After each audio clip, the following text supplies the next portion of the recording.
Her wekî şandeya Dem Partî û DBP serdana tevdem kongraslar zanîngeha Rojava û Meclîsa İslama Demokratîk kir,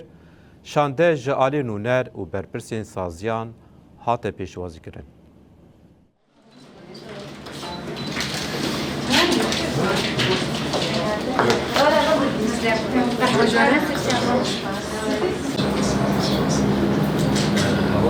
Serhat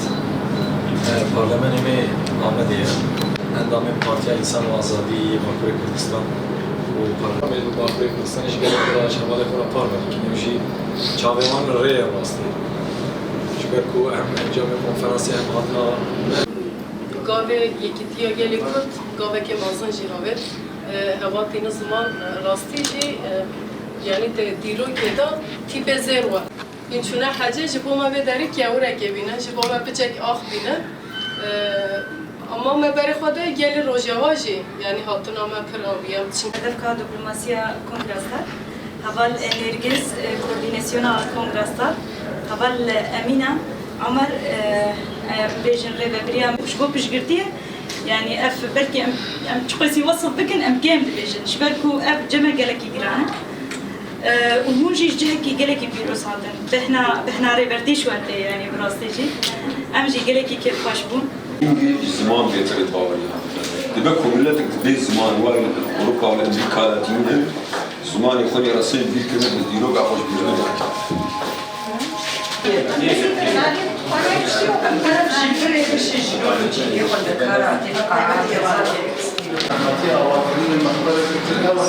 أو يكشي مخابر أنا ذات نجيبو فهمي أولا يكوسي ذات المخابر بفاقدها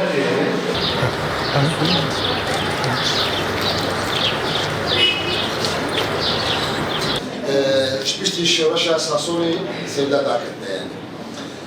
درام درام كرسا بيكي